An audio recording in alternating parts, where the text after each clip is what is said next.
দলের সঙ্গে যদি মত ভিন্ন হয়, দলকে যখন মানুষের কাছে এম্বারাসিং পজিশনে ফেলতে হয় কাউকে কাউকে, দলের বিরুদ্ধে যাদের গ্রিভান্স অনেক কিছু হয়ে যায়, দলে থেকেও যাদের না থাকার মতো থাকে, অন্য কাউকে সাপোর্ট করে, তখন তাদের নৈতিক দায়িত্ব নিয়ে সুখেন্দু শেখর রায় যেমন পদত্যাগ করেছিলেন, তেমনি সবাইকে পদত্যাগ করা উচিত। এই যারা এমপিরা সই করেছে, যতই সংখ্যায় করে থাকে, তারা ভূপেন যাদবের কাছে, ভূপেন্দ্রনাথ যাদবের বাড়িতে গিয়ে বৈঠক করেছে। তার মানে বিজেপিতে চলে গেছে। সেটা কিভাবে গেছে, কি স্বরূপে গেছে, সেটা অন্য কথা। মানুষ কিন্তু বোকা নয়, মানুষ কিন্তু সব দেখতে পেয়েছে। ভূপেন্দ্রনাথ যাদবের কাছে বাড়িতে গেছে, সেখানে শুভেন্দু অধিকারী এসেছে, শুভেন্দু অধিকারী আবার দেবের গালফাল টিপেছে। দেবের তো এই প্রথম বোধহয় কোনো মুখ্যমন্ত্রী গাল টিপল। যাই হোক, কেউ হলো, তারা গেছে, চলে গেছে। তাহলে আজকে ধরে নিতে হবে নেতা ওদের হচ্ছে নরেন্দ্র মোদী, নেত্রী আর মমতা বন্দ্যোপাধ্যায় নেই। কিন্তু যে মুহূর্তে ভূপেন্দ্রনাথ যাদবের কাছে গেছে, তার বাড়িতে বসে বৈঠক করেছে, সেই মুহূর্তে প্রমাণিত করে দিচ্ছে যে তারা বিজেপি মেনে নিয়েছে। কিন্তু বিজেপি এদের কাউকে নেবে না। আমি এই প্রত্যেককে বলবো, প্লিজ দয়া করে কনস্টিটিউয়েন্সিতে যান,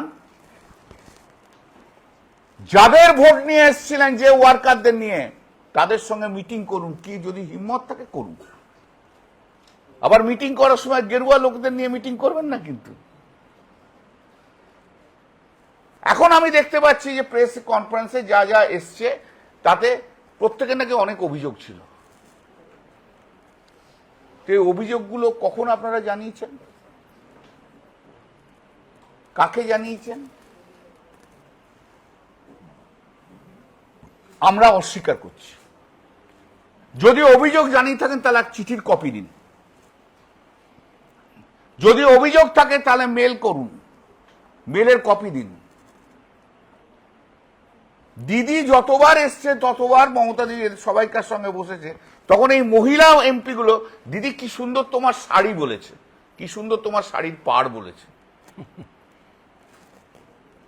কিন্তু কোনোদিন কোনো অভিযোগ জানায়নি। দিদি তুমি কি কাজ করছো বলছে। এই এমপি গুলো, এই এমপিরা 4 মের আগে, 29শে মে, 23শে মের আগে নিজস্ব নির্বাচনী জায়গায় মিটিং করতে করতে বলেছে মমতা বন্দ্যোপাধ্যায় এত কাজ করেছে। বলেছে কি বলেনি? আপনারাই তো অভিষেক বন্দ্যোপাধ্যায়কে যুবরাজ বানিয়েছেন। আপনারাই তো বারবার বলেছেন আমাদের সেনাপতি। আপনারাই তো মানুষকে বলে দিয়েছেন অভিষেক হচ্ছে আমাদের সেনাপতি। আপনারাই তো যে বলেছেন ভাই। আজকে কি করে তারা, আপনারা যেহেতু 4 মে ক্ষমতায় নেই তাই জন্য? আসলে এরা সবাই 15 বছর ধরে মুখ্যমন্ত্রীর সঙ্গে থাকা অভ্যাস হয়ে গেছে বলে আজও মুখ্যমন্ত্রীর সঙ্গে থাকতে চাইছে। এখন যেটা শুনতে পাচ্ছি, বলছে যে আমরা উন্নয়নের জন্য, আমরা কেন্দ্রীয় সরকার এবং রাজ্য সরকার উন্নয়নের জন্য আমরা একসঙ্গে কাজ করব। হ্যাঁ, তোমার কে করতে বাধা দিয়েছিল 2024 পর্যন্ত? এরা যখন স্পিচ দিয়েছে, অনেক স্পিচ দিয়েছে, একবারও কি বলেছে we are interested to implement the central scheme? বলেছে? ওরা কি একবারও কেন্দ্রীয় সরকারের কোন প্রকল্প ওরা প্রশংসা করেছে? যদি বলে না পার্টিতে থেকে ওটা করা যায় না, তাহলে আজকেও পার্টি থেকে ওটা করা যায় না। যদি বলে পার্টিতে থেকে এটা করা যায় না, তাহলে আজকেও করা যায় না। পার্টি ছেড়ে দাও, দিয়ে করো, রিজাইন করো, জিতে এসো, বিজেপির টিকিটে বা ওর টিকিটে করো না ভাই, যা ইচ্ছা আমাদের সম্বন্ধে বলো। এসব দোঁয়াশলা, বিশ্বাসঘাতক, গদ্দার, এরা সুখের পায়রা।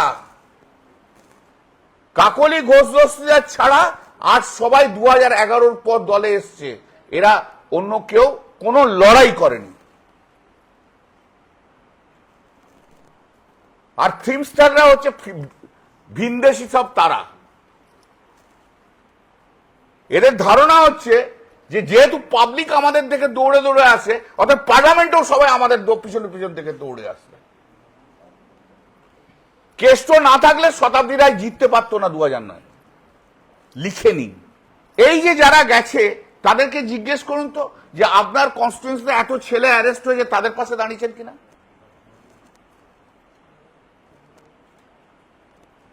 তাদের বেল নেওয়ার জন্য চেষ্টা করেছেন কিনা? তাদের যে জিজ্ঞেস করুন তো এত ছেলে ঘরছাড়া হয়ে রয়েছে, তাদের পাশে গেছেন কিনা? একটা এমপি এদের মধ্যে নিজের কনস্টিটিউয়েন্সিতে ঘোরেনি, একটা। দায়িত্ব কর্মীদের কিচ্ছু নেয়নি এরা শুধু নিজেদের কথা ভেবেছে, আর কিচ্ছু না। আর দিল্লির বড় বড় ফ্ল্যাট আর বড় বড় বাংলোতে বসে রয়েছে, এখান থেকে বড় বড় কথা বলে যাচ্ছে। এরা তৃণমূল কংগ্রেসের ওয়ার্কারদের সঙ্গে বিট্রে করেছে।